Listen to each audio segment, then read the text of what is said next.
Hello everyone, welcome to my channel. This is Meenu Thakur. So let's start the current affairs of the day.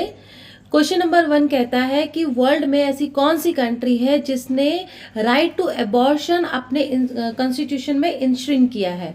Which country in the world to enshrine the right to abortion in its constitution? France, Spain, Germany, Italy. So the correct answer is France. Yes, France has become the first country in the world who enshrined the right to abortion in its constitution. हम सब जानते हैं इसके लिए बहुत ही struggle करना पड़ा था. एबॉर्शन के लिए काफ़ी टाइम तक केसेस आए थे जिसमें ये अपील की गई थी कि भाई अगर मदर की हेल्थ को खतरा है, बेबी की हेल्थ को खतरा है तो people must have their right to abort. तो ये एक डिसीजन आया है सामने. Next question is recently government of India launch Chakshu. Chakshu launch हुआ है, कल के हिंदू न्यूज़पेपर में था ये आर्टिकल. उसका एम क्या है? चक्षु का एम क्या है? To protect citizens from financial fraud, to provide financial support to the blind people, to empower women and youth, to promote startup in the area of financial fraud. So the correct answer is to protect citizens from financial fraud.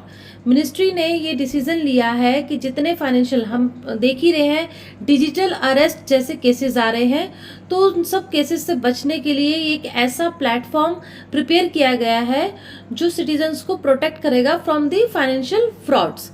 तो इस significant move में सरकार क्या करेगी? Citizens इस platform के through would enable to report fraudulent calls and text messages directly to the government. अगर कुछ ऐसे तरीके का मैसेज या कॉल आता है तो वो डायरेक्ट सरकार को बता सकती है एंड सरकार immediately will take action on it. और सबसे इम्पॉर्टेंट, अनदर इम्पॉर्टेंट फैक्ट क्या है? पार्ट ऑफ द संचार साथी इनिशिएटिव. तो ये जो है ये संचार साथी इनिशिएटिव का एक पार्ट है. Allows citizens to report suspected fraud communications aimed at defrauding telecom services users. ठीक है, इसका एग्जाम्पल में इंक्लूड कर सकते हैं fraudulent communication related to bank accounts, payment wallets, SIM cards and impersonation as government officials और relatives. ठीक है, नेक्स्ट क्वेश्चन. यार्स मिसाइल, ये एक मिसाइल लॉन्च हुई है, अभी हाल ही में हमें न्यूज़ में देखने को मिली. किस कंट्री ने वैसे ये मिसाइल कैसी है? इंटर कॉन्टिनेंटल बैलिस्टिक मिसाइल है which is developed by which country? किस कंट्री ने हाल ही में यार्स मिसाइल को लॉन्च किया है? Options are Russia, China, Israel, India. So the correct answer is yes, Russia. Russia लगातार अपनी प्रिपरेशन जारी कर रहा है अपनी मिसाइल्स की. हम सब जान रहे हैं यूक्रेन के साथ इसका वॉर का क्या स्थिति, क्या सिचुएशन, क्या पोजीशन रहा है. तो ये लगातार अपने इस तरीके की मिसाइल्स को, और ये खासकर ऐसी मिसाइल है जिसकी लगभग दूरी जो है वो 11,000 किलोमीटर से भी ज़्यादा है. ठीक है, तो ये यूएस को भी टारगेट कर रहा है सो डैट ये अपने जो इसकी मंशा है, जो इसका गोल है वो अचीव हो सके without any intervention of any other country in he its war. ठीक है, नेक्स्ट क्वेश्चन है with respect to prototype fast breeder reactor PFBR. ये बहुत ही बड़ी अचीवमेंट हुई है अभी देश की. इसके कंटेक्स्ट में आपको स्टेटमेंट्स देखनी है और choose the correct one. PFBR is a machine that produces more nuclear fuel than its consume.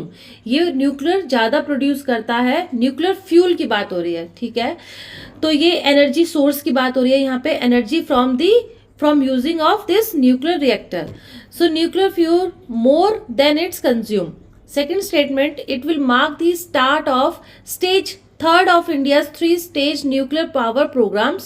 Third statement, it has been developed by the organization that is DRDO, Defense Research and Development Organization.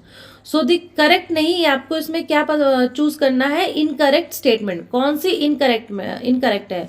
So the correct answer according to this incorrect asked in the question, second and third both statements are wrong, because ये जो second statement में है, पहली statement बिल्कुल सही है, ये nuclear fuel ज़्यादा प्रोड्यूस करेगा than it consumes, it will mark the stage. इसने स्टेज सेकंड जो इंडिया का 3 स्टेज न्यूक्लियर पावर प्रोग्राम्स है, जो 3 स्टेज का है, उसमें ये सेकंड स्टेज को स्टार्ट कर रहा है, मार्क करता है। ये डीआरडीओ के द्वारा नहीं, इसको बनाया गया है आपका यहाँ पे मेंशन है आपका भावनी। एक्चुअली ये यहाँ पे पॉइंट लिखा नहीं है, ये यहाँ पे लॉन्च हुआ था आपका तमिलनाडु में लॉन्च हुआ है, और भावनी एक है आपका, उसने इसको डेवलप किया है, ना कि आपके डीआरडीओ ने। ठीक है, तो ये इसके बारे में अगर हम थोड़ा सा समझेंगे कि न्यूक्लियर ये 3 स्टेज प्रोग्राम कौन सा है, तो ये फर्स्ट स्टेज में तो क्या होगा, involve the use of pressurised heavy water reactors fuelled by natural uranium and light water reactor. Second stage में क्या है आपका, it involves reprocessing used fuel from the first stage to recover the plutonium to fuel FBR। Third stage में क्या होगा, advanced heavy water reactors which will burn thorium plutonium fuels and breed fissile uranium 233। इसके बारे में थोड़ा सा पूछ लेना, क्योंकि यूपीएससी में या फिर वनडे एग्जाम में कुछ इस तरीके की स्टेजेस पे क्वेश्चन आपका पूछ सकता है। ठीक है, यहाँ पे ये स्लाइड्स मैं आपके साथ शेयर कर दूंगी। यस, भाविनी भारतीय नाभिकीय विद्युत निगम लिमिटेड, तो ये आपका एक गवर्नमेंट इंटरप्राइज है जो कि डिपार्टमेंट ऑफ एटॉमिक एनर्जी के अंदर काम कर रहा है। 2003 में ये सेटअप हुआ था। इसने डेवलप किया है प्रोटोटाइप फास्ट ब्रीडर रिएक्टर। तो सिंगल लाइन में पूछ सकता है इट इज डेवलप्ड बाय, क्योंकि ये एक देखा जाए हिस्ट्री में एक अचीवमेंट है इंडिजिनस भारत का, ये आपका प्रोटोटाइप फास्ट ब्रीडर रिएक्टर बना है, इसीलिए ये फैक्ट जानना जरूरी है कि इसको डेवलप किसने किया है। ठीक है, नेक्स्ट क्वेश्चन है आपका, ये थोड़ा सा आपका कल्चर से रिलेटेड हो गया, न्यूज में था, हिंदू के न्यूज़पेपर में था कल के। Angkor Wat is the largest religious monument in the world. तो आपको चूज करना है the correct statement. Angkor Wat एक ऐसा मॉन्यूमेंट है जो पूरे वर्ल्ड में सबसे बड़ा धार्मिक मॉन्यूमेंट कहलाया जाता है। It was built by the Khmer king Suryavarman 1 in the first half of the 12th century. ये न्यूज में क्यों था, अभी न्यूज में इसलिए था, ये जो आपका रिलीजियस मॉन्यूमेंट है ये आपका कंबोडिया में है। यूनेस्को की रिपोर्ट एज पर दी एमनिटी इंटरनेशनल कि भाई वहाँ की जो सरकार है, कंबोडिया की सरकार, अंगकोर वॉट के सराउंडिंग में जो ट्रेडिशनल फैमिलीज हैं उनको वहाँ से रीएलोकेट कर रही है। ठीक है, जबकि वहाँ की सरकार का ये कहना है कि नहीं, जो इलीगल तरीके से रह रहे हैं हम सिर्फ उन्हीं को रिलोकेट कर रहे हैं, बाकी को नहीं कर रहे। तो ये एक मुद्दा था जो निकल के आया, इसीलिए ये क्वेश्चन मैंने फ्रेम किया कि भाई ये रिलीजियस कल्चर पॉइंट से इंपॉर्टेंट है, हो सकता है यूपीएससी में आ जाए। तो देखते हैं करेक्ट आंसर इसका क्या है। सो द करेक्ट स्टेटमेंट्स ओनली 1, क्योंकि सेकंड में अगर ये देखा जाए कि ये खेमर किंग सूर्यवर्मन 1 ने बनाया है, नहीं, ये सूर्यवर्मन 2 ने बनाया है। ठीक है, ये अंगकोर वॉट जो है आर्किटेक्चर मास्टरपीस है, लार्जेस्ट रिलीजियस मॉन्यूमेंट है। ठीक है, उसके बाद it was build by Khmer king Suryavarman 2 12th century में, फर्स्ट में बनाया था इन्होंने। This temple complex built in the capital of Khmer empire took approximately 30 years, 30 साल लगे थे। देखिए, ये जो अभी प्रेजेंटली बात करें तो ये बुद्धिस्ट जो है आपका बुद्धिस्ट उसको डेडिकेटेड है, उस टेम्पल बना था, लेकिन ओरिजिनली ये विष्णु भगवान का मंदिर था जो कि बाद में जाके बुद्धिस्ट टेम्पल बन गया by the end of this 12th century. ठीक है, यहाँ पे एमनेस्टी इंटरनेशनल की बात थी क्योंकि उसने ह्यूमन राइट्स को फोकस किया था, जिसका हेडक्वार्टर कहाँ है आपका, यूनाइटेड किंगडम में है। अब यहाँ पे एमनेस्टी इंटरनेशनल पे भी मैंने एक क्वेश्चन बना दिया। बेसिकली इसका काम क्या होता है, इसका क्या पर्पस है।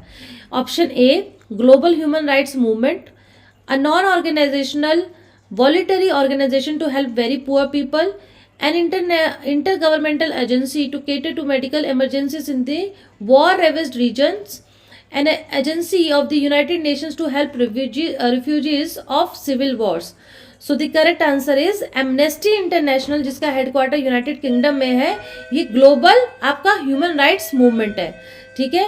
सो नेक्स्ट क्वेश्चन है जेमिनी। अभी हमें पता चल रहा है जेमिनी पे एक केस चला है, जेमिनी ने सॉरी, जेमिनी के जो डेवलपर है उसने सॉरी भी मांगा है भारत सरकार से। तो ये जेमिनी जो है, जेमिनी एआई चैटबॉट, ये किसका इसको किसने डेवलप किया है? ठीक है, Google, Facebook, Microsoft, Amazon. So the correct answer is yes, Google. Google का एआई जेमिनी जो है उसने आपका ये जेमिनी प्रोडक्ट, ये जेमिनी प्लेटफॉर्म किसका है? गूगल का है। तो इस तरीके के क्वेश्चंस हम फिर से लेकर आती हूँ, मैं आपके साथ कल लेकर आती हूँ। Please like and subscribe my channel. Thank you.